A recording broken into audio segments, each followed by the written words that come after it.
Yeah. Hey.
Good morning, Wayzata. Today is April 28th. I'm Joe Kotke. And I'm Lydia Johnson. Let's get started.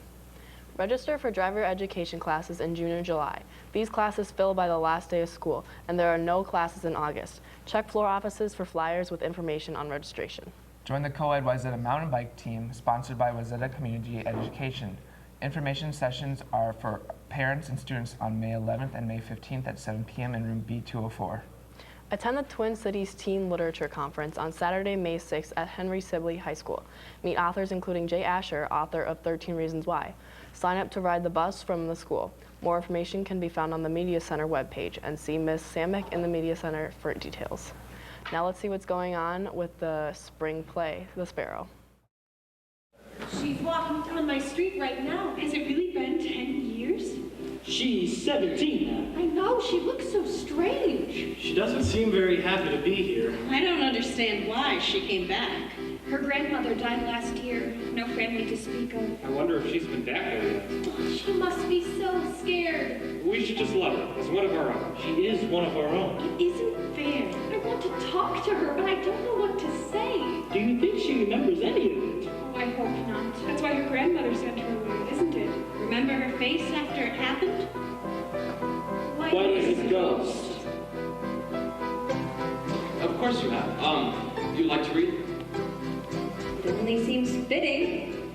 Emily Book likes to read. No. Well, thank God your name isn't Emily Hates Biology.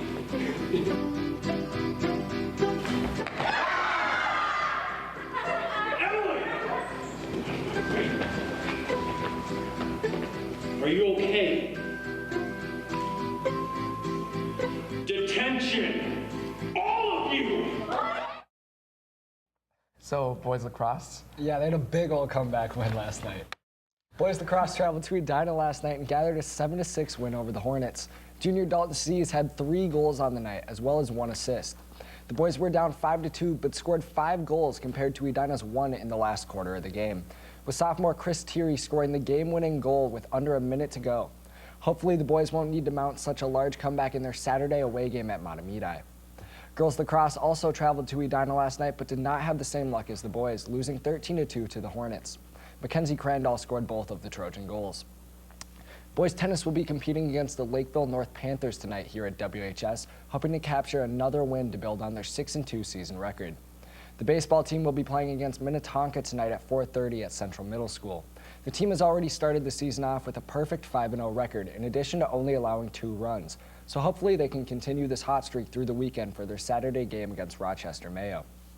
Girls Synchro will be competing against Edina this afternoon at West Middle School. The girls have been continuing their dominance this season with a still perfect record while crushing every team in their path. Varsity track and field has a meet tonight at Hamlin University at 5:30 p.m. and boys and girls have another meet tomorrow at 9:45 a.m. at the Eden Prairie Invitational. Both teams have done great this season and hopefully they can come home happy from a victory. Varsity softball is playing in a tournament at Orono High School this weekend with their first game against Totino Grace. And boys golf also has a Tri-State Invitational tournament this Saturday at the Edinburgh Golf Course. Now she was having a happy birthday.